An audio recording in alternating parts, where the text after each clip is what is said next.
नमस्कार मित्रांनो, मी कपिल जयकर पवार। आज आपण भूगोल ह्या विषयातले काही महत्त्वाचे मुद्दे प्रिलिमच्या अनुषंगाने आपण घेऊया। आपण कमी वेळेत जास्तीत जास्त मुद्दे कव्हर करण्याचा प्रयत्न करू आणि माहिती जास्त आपल्याला उपलब्ध होईल या अनुषंगाने आपण हे लेक्चर थोडे फास्ट घेऊया। खरं तर पहिला हवामान हा टॉपिक आपण सुरुवात करतोय। हवामान हा टॉपिक प्रिलिम आणि मेनच्या दृष्टीने पण महत्त्वाचा आहे, पण प्रिलिमच्या अनुषंगाने आपण याच्यातले काही महत्त्वाचे मुद्दे आपण घेऊया। याच्यातला पहिला मुद्दा आहे वातावरणाचे घटक आणि संरचना। आता खरं तर शिलावरण, जलावरण, वातावरण असे तीन प्रकारचे वरण आपण अभ्यासात करत असतो। आता शिलावरण म्हणजे नेमका काय? शिलावरण म्हणजे पृथ्वीवर असणारा स्थायीरूप असणारा भाग, म्हणजे आपण लिथोस्फिअर आपण त्याला म्हणतो। लिथोचा अर्थ होतो रॉकी, लिथो हा ग्रीक शब्द आहे। रॉकी म्हणजे खडकाळ, खडकाळ असणारा भाग म्हणजे आपण शिलावरण असं त्याला म्हणतो। मुख्यतः शिलावरण दोन प्रकारे अभ्यासला जातो की पृथ्वीचा बाह्यरूपी स्थायीरूप असणारा भाग आणि पृथ्वीचा अंतर्गत असणारा भाग। अंतर्गत भाग कुठपर्यंत? तर प्रावरणाचा बाह्य भाग 100 किमीपर्यंत असणारा जो भाग आहे हा शिलावरणामध्ये येतो। म्हणजे आपण म्हणतो की लिथोस्फिअर, लिथोस्फिअरच्या खाली असतो ॲस्टोनोस्फिअर, ॲस्टोनोस्फिअरच्या खाली येतो मेजोस्फिअर, मेजोस्फिअरच्या खाली येतो बेरिस्फिअर। अशा प्रकारे हे पृथ्वीच्या अंतरंगाची रचना असते। पण पृथ्वीमध्ये असणारा बाह्य भाग, स्थायीरूप असणारा भाग आणि अंतर्गतमध्ये कवच आणि बाह्य प्रावरणाचा भाग हा शिलावरणामध्ये येतो, म्हणजे लिथोस्फिअरमध्ये येतो। पुढचा आहे जलावरण।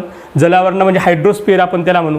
याच्यामध्ये हायड्रोस्फिअरमध्ये बाष्प, पाणी, नंतर बर्फ याचा समावेश याच्यामध्ये येतो। यात भूपृष्ठावरील जल आणि भूअंतर्गत भागातील जल ह्या दोघांचा समावेश होतो। भूपृष्ठावरील जल म्हणजे काय? नद्या, तलाव, समुद्र ह्या याचा समावेश येतो। भूअंतर्गत म्हणजे काय? विहिरी, नंतर उपसा सिंचन असेल ते भूअंतर्गत भागातील जल, ॲक्विफायर्स आपण त्याला म्हणू, त्याचा समावेश या भूअंतर्गत जलात येतो। मित्रांनो, एक सोपी गोष्ट लक्षात घ्या, पीडिओस्फिअर, पीडिओस्फिअर म्हणजे काय की ज्यामध्ये सॉईल आणि डर्ट, आता सॉईल म्हणजे माती आणि धुलीकण हा पीडिओस्फिअरचा भाग, तो सुद्धा शिलावरणाअंतर्गत येतो। क्रायोस्फिअर, क्रायोस्फिअर म्हणजे काय की आपल्या भूपृष्ठावर आच्छादलेला हा बर्फाचा भाग, त्याला क्रायोस्फिअर, तो जलावरणाचा भाग आपण म्हणू शकतो। खरं तर शिलावरण, जलावरण हा आपल्याला फक्त माहिती घ्यायची होते। आपल्याला प्रिलिमच्या अनुषंगाने वातावरण या टॉपिकबद्दल सविस्तर माहिती घ्यायची आहे। आता वातावरण हा टॉपिक आपण सविस्तर बघूया। आता वातावरण ह्या टॉपिकविषयी माहिती घेऊया। सुरुवातीला वातावरणाचा अर्थ, पृथ्वी सभोवती असणाऱ्या रंगहीन, गंधहीन, चवहीन वायूच्या आवरणाला वातावरण असं म्हणतात। अशी आपण व्याख्या भरपूरदा बघितली। वायू मुख्यतः हे वाहणारे असतात, लवचिक असतात, कुठेतरी समावेश, कॉम्प्रेसेबल असतात। या वायूंच्या आवरणाला वातावरण असं म्हटलं जातं। मुख्यतः उध्व दिशेने म्हणजे हॉरिझॉन्टल दिशेने वाहणाऱ्या वायूला वारा असं म्हणतात। आता ह्या वातावरणाची निर्मिती कशी झाली? बहुतांशदा आपण असा अभ्यास केला आहे की पृथ्वी हा तप्त वायूचा गोळा होता आणि ज्यावेळेस तप्त वायूचा गोळा पृथ्वी होती त्यावेळेसच फर्स्ट ॲटमॉस्फिअर, पहिलं वातावरण तयार झालं। यामध्ये हेलियम आणि हायड्रोजनचं 95% प्रमाण होतं। कालांतराने पृथ्वी ही थंड होत गेली। थंड होत असताना पृथ्वीला ह्या भेगा पडल्या आणि भेगा पडल्यानंतर ज्वालामुखीचे उद्रेक झाले। ज्वालामुखीच्या उद्रेकातून बाष्प, CO2, नायट्रोजन हे वायू बाहेर पडले। याला डिगॅसिंग किंवा निष्कासन, वायू निष्कासन असं म्हणतात। या डिगॅसिंगमधून बाष्पाचं प्रमाण 60 ते 70%, CO2चं प्रमाण 10 ते 15% आणि नायट्रोजनचं प्रमाण 8 ते 10%, याला सेकंड ॲटमॉस्फिअर म्हणतात। कालांतराने पृथ्वी जशी थंड होत गेली तसं अभिसरण, ढग निर्मिती ही प्रक्रिया तयार झाली आणि त्यानंतर मग पृथ्वीवर बाष्पाची निर्मिती झाली। त्यावेळेस हवेत मुक्त ऑक्सिजन होता। मुक्त ऑक्सिजन वरती बाष्पाची रिॲक्शन होऊन त्या मुक्त ऑक्सिजनचं रूपांतर ऑक्सिजन वायूत झालं आणि कालांतराने वायूंची निर्मिती झाली, बाष्पाची निर्मिती झाली आणि यासोबत धुलीकण, आपण त्याला डस्ट पार्टिकल्स असं म्हणतो, म्हणजे सूक्ष्मकण आपण त्याला म्हणू। आता हे सूक्ष्मकण एकतर ज्वालामुखीच्या उद्रेकातून निर्माण झाले किंवा वनस्पती असतील, वनस्पतीचे परागकण किंवा खळक असतील, खडकाच्या तुटण्यामुळे निर्माण झाले। अशा प्रकारे वातावरणाची निर्मिती होत गेली आणि वातावरणाची निर्मिती होत असताना वातावरणाचे हे घटक, म्हणजे त्याला वायू आपण म्हणू, बाष्प आणि धुलीकण हे असे टप्प्याटप्प्याने तयार होत गेले। आता हे वातावरणाचे घटकांविषयी आपण थोडक्यात माहिती घेऊया। आता वातावरणाच्या घटकामध्ये वातावरणाचे मुख्यतः 3 प्रकारचे घटक आपण अभ्यास करतो। वायू म्हणजे गॅसेस आपण त्याला म्हणू, बाष्प म्हणजे वॉटर वेपर आपण त्याला म्हणू, आणि धूलिकण म्हणजे डस्ट पार्टिकल आपण लक्षात घेऊ.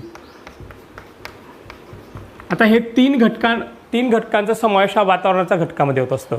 खरं तर वातावरणाचं विस्तार कुठपर्यंत आहे हा बहुतांशदा प्रश्न येतो. तर असं म्हटलं जातं की वातावरण हे 1600 किमी ते 2000 किमीपर्यंत वातावरण असावं असं अनुमान काढलं जातं. वातावरणामध्ये जर आपण बघितलं तर विशिष्ट उंचीपर्यंत वातावरणामध्ये वायू, बाष्प, धूलिकण यांचं प्रमाण समान असतं. या उंचीपर्यंतच्या वातावरणाला होमोस्फिअर, समावरण असं म्हणतात. आणि त्यानंतर वायू, बाष्प, धूलिकण यांच्या प्रमाणात विविधता होत जाते, याला हेट्रोस्फिअर असं म्हटलं जातं. वातावरणाची निर्मिती झाल्यानंतर आपण टप्पे बघितलं, फर्स्ट ॲटमॉस्फिअर, सेकंड ॲटमॉस्फिअर आणि सद्यस्थितीचं वातावरण. मुख्यतः जे वायू गुरुत्वाकर्षणाच्या कक्षेत राहिले त्यांना आपण जळवायू असं म्हणतो, आणि जे वायू गुरुत्वाकर्षणाच्या कक्षेच्या बाहेर फेकले गेले त्याला हलके वायू असं आपण म्हणतो.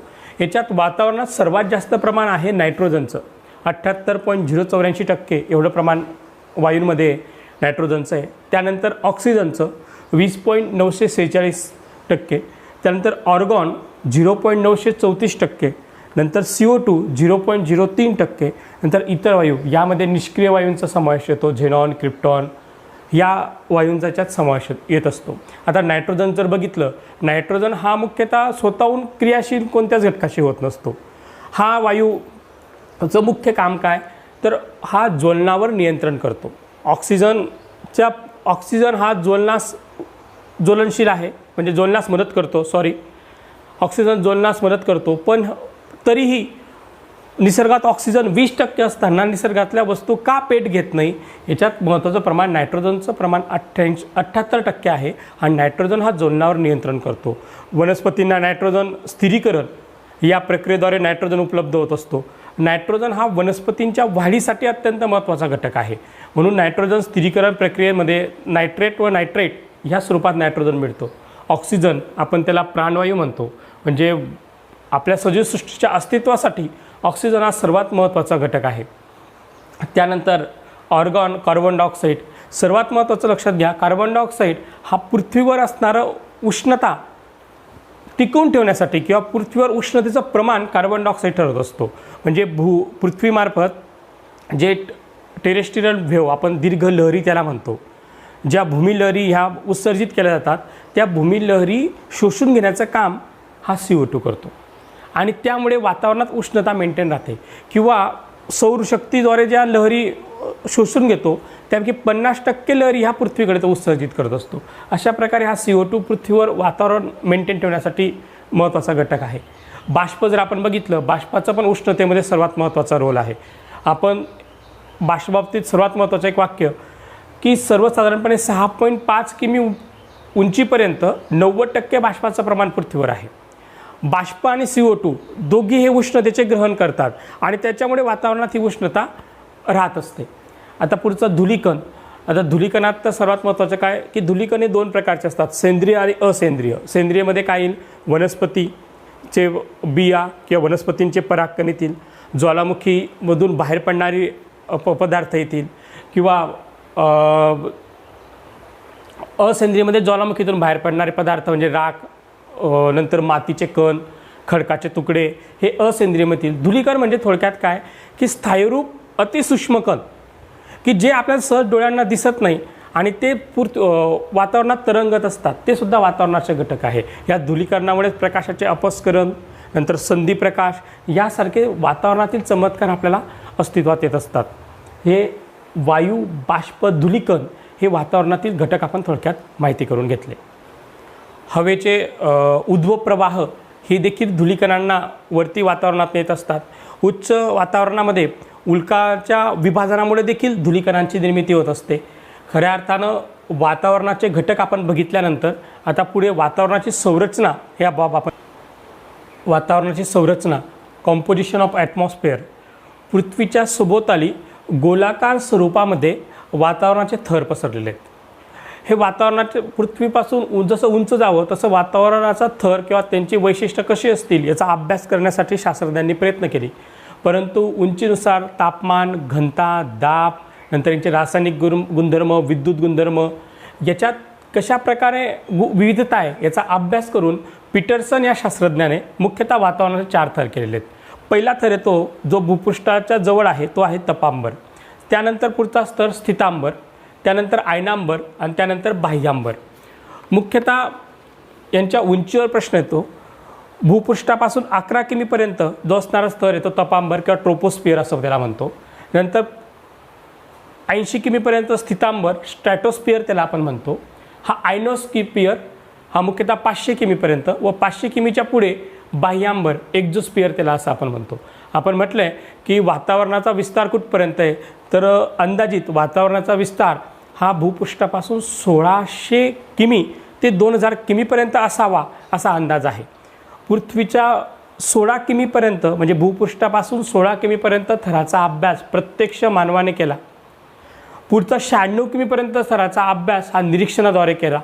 आणि पुढचा जो अभ्यास आहे मुख्यतः आता निरीक्षण कशाच्या साहाय्याने, तर सॅटेलाईट किंवा इतर उपकरणं त्याच्या साहाय्याने निरीक्षणाद्वारे 96 किमीपर्यंतचा अभ्यास केला. 16 किमीचा प्रत्यक्ष मानवाने प्रत्यक्षदर्शी अभ्यास केला आणि त्याच्या पुढचा थरांचा अभ्यास ध्वनी लहरी व इतर आधुनिक यंत्राच्या साहाय्याने अभ्यास केलेला आहे. आता ह्या थरांविषयी आपण डिटेल माहिती घेऊया. आता वातावरणाचा पहिला थर तपांबर किंवा ट्रोपोस्फिअर. ट्रोपोस्फिअरबद्दल पहिलं वाक्य की भूपृष्ठालगत असणारा थर कोणता, तर तपांबर किंवा ट्रोपोस्फिअर. सर्वसाधारणपणे 11 किमी उंचीपर्यंत ट्रोपोस्फिअर किंवा तपांबर आहे असं म्हटलं जातं. या तपांबरामध्ये 75% वायूंचं प्रमाण आहे. म्हणजे भूपृष्ठालगत विशिष्ट उंचीपर्यंत मुख्यतः कमी उंचीपर्यंत वायूंचं अस्तित्व असतं. आपण बघितलं आहे की 6.5 किमीपर्यंत 90% बाष्पांचं प्रमाण असतं आणि वरती 10 किमीपर्यंत फक्त 1% बाष्पाचं प्रमाण असतं. म्हणजे बाष्प हा मुख्यतः तपांबरामध्ये जे असं आपण म्हणू शकतो.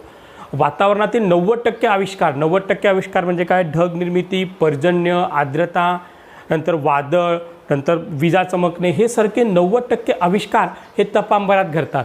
कारण की आविष्कार घडवण्यासाठी आवश्यक असणारे जे घटक आहे वायू, बाष्प, धुलीकण, हे मुख्यतः तपांबरात यांचं अस्तित्व सर्वात जास्त आहे.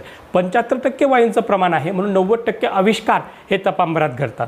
सर्वात महत्त्वाचा मुद्दा ज्याच्यावर प्रश्न विचारले जातात की तपांबरात दर 1 किमीला 6.5 डिग्री सेल्सिअसने तापमान कमी होतं किंवा 160 मीटर उंचीला 1 डिग्री सेल्सिअसने तापमान कमी होतं किंवा 300 फूट उंचीला 1 फॅरेनहाइटने तापमान कमी होतं. आता तपांबरात तापमान का कमी होत जातं याचं सर्वात महत्त्वाचं कारण, जसं उंच जाणार तसं वायू आणि बाष्प, धुलीकण यांचं प्रमाण काय होत जाईल, कमी होत जाईल. आणि हे प्रमाण कमी होत गेल्यामुळे ग्रहण करणारे स्रोत कमी होत जातात. त्यामुळे वातावरणाला उष्ण ठेवणारे स्रोत पण कमी होतात. म्हणून जसं उंच जाणार तसं तापमान कमी होत जातो. जसं उंच जाणार तसं तापमान कमी होत जातो. याला लॅप्स रेट असं म्हणतात, लोप दर असे म्हटले जाते.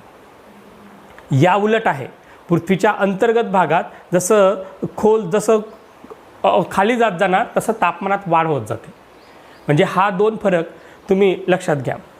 आता तपांबरामध्ये वहन, अभिसरण आणि उत्सर्जन या 3 प्रक्रियाद्वारे उष्णतेची देवाणघेवाण होत असते. म्हणजे स्रोत मुख्यतः उष्ण ह्या 3 प्रक्रियेद्वारे होतो आणि थंडसुद्धा ह्या 3 प्रक्रियेद्वारे होतं.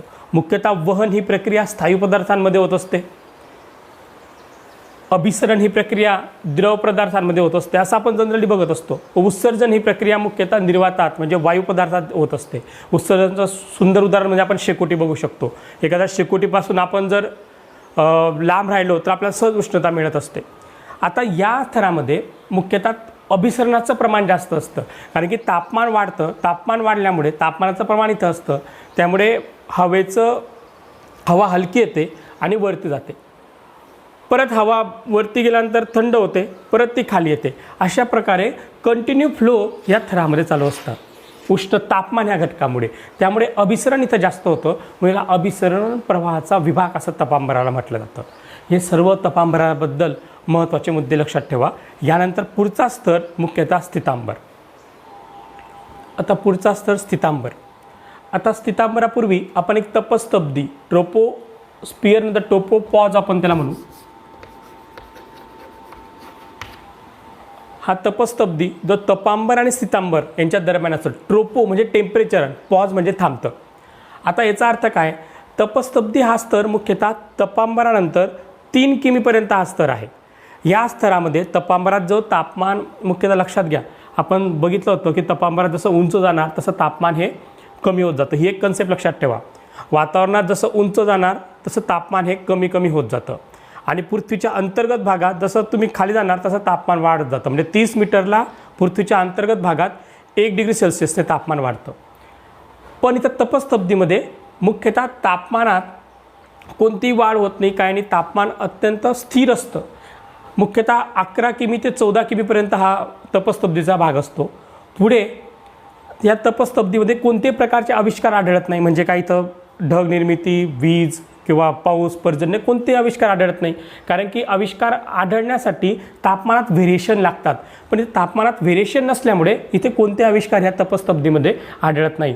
तपांबर आणि स्थितांबर यांना वेगळा करणारा पट्टा म्हणजे तपस्तब्दी. मुख्यतः स्थितांबराची उंची 80 किमीपर्यंत आहे. या 80 किमीचं डिव्हिजन आपण बघितलं तर 11 किमी ते 25 किमीपर्यंत, म्हणजे आपण तपांबर 11पर्यंत बघितलं होतं. 11 ते 14 आपण समजा तपस्तब्दी धरू, 14 पासून 25 किमीपर्यंत हे समताप क्षेत्र, म्हणजे त्याला आयसोथर्मल झोन असं म्हणतात. ह्या क्षेत्रामध्ये मुख्यतः कोणतेही अभिसरण प्रवाह आढळत नाही. अभिसरण प्रवाह आढळत नाही म्हणजे काय, इथं असणारे वायू, इथं असणारे इतर घटक हे मुख्यतः स्थिर असतात आणि स्थिर असल्यामुळे ते उष्णतेचं सारख्या प्रमाणात ग्रहण करतात. म्हणून सर्व ठिकाणी तापमान हे समान असतं. ही बाब सर्वात महत्त्वाची लक्षात घ्या. असा प्रश्न येतो की 11 ते 25 किमी दरम्यान कोणतं समताप क्षेत्र कोणत्या पट्ट्यात आढळतं, तर मुख्यतः स्थितांबरमध्ये आढळतं. पुढे 25 ते 40 किमी दरम्यान ओझोनोस्फिअर, ओझोनांबर आपण त्याला म्हणतो. हा प्रश्न कायम येतो की ओझोनांबर कोणत्या थरात आढळतो, तर स्थितांबर किंवा स्ट्रॅटोस्फिअरमध्ये आढळतो. हा ओझोनोस्फिअर किंवा ओझोनांबरला केमोस्फिअर देखील म्हणतात किंवा रसायन मंडल असं देखील म्हणतात. असं का म्हटलं जातं, मुख्यतः ऑक्सिजन आणि नेसंट ऑक्सिजन म्हणजे मुक्त ऑक्सिजन यांची रासायनिक अभिक्रिया होऊन O3 म्हणजे ओझोन तयार होतो. म्हणून याला केमोस्फिअर, ही रासायनिक अभिक्रिया इथं घडते म्हणून याला केमोस्फिअर किंवा रसायन मंडल असं म्हणतात. मुख्यतः लक्षात घ्या, तपांबरामध्ये जसं उंच जाणार तसं तापमान हे काय होत जातं, कमी होत जातं. पुढे समताप क्षेत्रामध्ये तापमान हे कायम राहतं, म्हणजे तापमानात बदल होत नाही. तापमानाचं शोषण सारख्या प्रमाणात होतं. आणि पुढे 25 ते 40 किमी पुढे गेले तर इथं व्हेरिएशन आढळत आहे. इथं वायूंचा प्रमाणात बदल आढळतोय आणि या ठिकाणी ओझोन हा अतिनील किरण ॲब्झॉर्ब करून घेतो. हा अतिनील किरण ॲब्झॉर्ब केल्यामुळे तापमानात इथं वाढ दिसते 25 ते 40 किमीमध्ये. येते लक्षात. हा मुख्यतः स्थितांबराचे हे महत्त्वाचे मुद्दे लक्षात ठेवा. आता पुढचा स्तर आयनांबर किंवा आयनोस्फिअर. आता तिसरा स्तर आयनांबर, त्याला आयनोस्फिअर असं आपण त्याला म्हणतो. 80 किमी ते 500 किमीपर्यंत आयनोस्फिअर आहे. आता तापमानाच्या बाबतीत एक बाब लक्षात घ्या की तपांबरामध्ये 11 किमीपर्यंत तापमान हे काय होत जातं, कमी होत जातं. पुढे 11 ते 25 पर्यंत तापमान हे समान राहतं, पण तापमान हे तुलनेत वाढत जातं. मुख्यतः 25 ते 40मध्ये तापमान हे जास्त वाढलेलं असतं कारण की अतिनील किरण. पुढे त्या तुलनेत तापमान हे कमी होतं. पुढे 80 किमीपर्यंत आणि 80 पासून 500 पर्यंत तापमानात ही परत वाढ होते. मुख्यतः इथं उष्ण तापमान आणि त्या तुलनेत कमी दाब. कमी दाब काय, कारण की इथं माध्यमक नाही आहे, म्हणजे हवा नाही आहे, वायू नाही आहे. नंतर धुलीकणांचं प्रमाण अत्यंत कमी असेल किंवा वायू असतील तर ते अत्यंत हलके वायू इथं असतील, त्याच्यामुळे कमी दाब. या बाबीमुळे इथं जे मूलद्रव्य असतात त्यांचं विभाजन होतं आणि विभाजन होऊन मोनो ॲटॅमिक स्टेज तयार होते आणि आयन्स तयार होतात, पॉझिटिव्ह निगेटिव्ह आयन्स तयार होतात आणि ह्या आयनांमुळे या स्तराला आयनोस्फिअर असं म्हणतात. ही बाब लक्षात घ्या. इथं उष्ण तापमान आणि कमी दाब यामुळे काय होतं आहे, या भागात मोनो ॲटॅमिक स्टेजचे ॲटम असतात, त्याला आपण आयन असं म्हणतो आणि या आयनांचं प्रमाण इथं जास्त असल्यामुळे याला आयनोस्फिअर असं म्हणतात. या आयनांबरचं विभाजन मुख्यतः पीटरसनने 4 प्रकारात केलेलं होतं. आयनांबर अंतर्गत ॲक्च्युली याचा डिटेल अभ्यास केलेली हेविसाईड याने केला होता. याच्यानुसार DEFG हे 4 थर याने केलेले आहे. आता हे 4 थराचा आधार काय, तर मुख्यतः ज्या रेडिओ वेव्ज आहे त्या रेडिओ वेव्जचं रिफ्लेक्शन कसं होतं या आधारावर हे थर केलेले आहेत. हा D थर 80 ते 99 पर्यंत, 99 ते 150पर्यंत ई थर, 150 ते 360 एफ थर, 360 ते 500पर्यंत जी थर यांची क्रमवारीवर आपल्याला प्रश्न येऊ शकतो. या ई थराला केनेली हेविसाइड थर असं देखील म्हणतात. या केनेली हेविसाइड थरामध्ये मध्य रेडिओ लहरी या परावर्तित होतात आणि या मध्य रेडिओ लहरी परावर्तित झाल्यामुळे कमी अंतरावरचं रेडिओ संवाद ऐकण्यासाठी किंवा शॉर्ट डिस्टन्स रेडिओ कम्युनिकेशनसाठी या थराचा उपयोग होतो. एफ थर याला ॲपल्टन थर असं म्हणतात. या ठिकाणी सुद्धा शॉर्ट रेडिओ लहरी म्हणजे लघु रेडिओ लहरी या परावर्तित होतात. त्यामुळे दीर्घ अंतरावरचं रेडिओ संवाद ऐकण्यासाठी हा ॲपल्टन थराचा उपयोग होत असतो. मुख्यतः आयनांबर ह्या थरामध्ये आयन्स असतात म्हणून याला आयनोस्फिअर म्हणतात. इथं तापमान जास्त असतं आणि रेडिओ कम्युनिकेशनसाठी हा थर अत्यंत महत्त्वाचा आहे. ह्या बाबी याच्यात लक्षात ठेवा. आता पुढचा स्तर बाह्यांबर. शेवटचा थर बाह्यांबर एक्झोस्फिअर असं आपण त्याला म्हणतो. 500 किमीच्या पलीकडे हा बाह्यांबर आहे. याच्यात ऑक्सिजनचे न्यूट्रल अणू, हेलियम, हायड्रोजन यांचे सूक्ष्मकण म्हणजे ज्यांचं वजन कमी आहे असे सर्व कण इथं आढळतात. या भागात तापमानाची अतिउच्च पातळी असते आणि इथं मुख्यतः धनप्रभारित कण आणि ऋणप्रभारित कण या दोन्ही कणांचं अस्तित्व असल्यामुळे चुंबकीय क्षेत्राची निर्मिती ही बाह्यांबरमध्ये झालेली असते. मित्रांनो, अशा प्रकारे तपांबर, स्थितांबर, नंतर आयनांबर आणि बाह्यांबर हे मुख्यतः वातावरणाचे 4 थर आपण बघितले. याच्यात थोडा अजून एक डिटेल अभ्यास आपण करूया म्हणजे आपलं वातावरणाचे घटक आणि संरचना हा टॉपिक पूर्ण होईल. आता वातावरणाचे आपण थर बघितले. तापमानाच्या आधारावर जर वर्गीकरण केलं तर तपांबर, स्थितांबर, आयनांबर, बाह्यांबर. याच्यात मध्यांबर पण असं आपण याला म्हटलं जातं. इथं म्हणजे तपांबराचा जो भाग आहे तिथं स्थितांबराचा भाग आहे. स्थितांबराच्या भागात तापमान पुढे जसं कमी जास्त होत जातं त्या दरम्यान जिथं रसायन मंडल असतं तिथंच हा मध्यावरण तयार होत असतो. तापमानाच्या आधारावर हे वर्गीकरण. समावरण विषावरण बघितलं आपण की ज्या ठिकाणी वायूंचं प्रमाण हे समप्रमाणात असतं. मुख्यतः कोरड्या हवेच्या भागात कोरडा 80 किमीपर्यंत आपण म्हणूया 80 किमीपर्यंत कोरडा हवेचा थर असतो तिथं वायूंचं प्रमाण हे जवळजवळ समान असतं. तो समावरणचा भाग आणि जसं वरती जाणार त्यानंतर हे वायूंच्या प्रमाणात बदल होत जातो त्याला विषमावरण असं म्हणतात. रासायनिक आधारावर रसायन मंडल मुख्यतः ओझोनोस्फिअरचा भाग हा रसायन मंडल आपण म्हणू. याच्यात सर्वात महत्त्वाचं स्थितांबराचं एक वाक्य लक्षात ठेवा. स्थितांबराची जी खालची सीमा आहे ती बदलत नाही. वरची सीमा आहे ती वरची सीमा 80 किमीची बदलत नाही. स्थितांबराची ऋतूनुसार नंतर तापमानानुसार खालच्या सीमेत बदल होत असतो.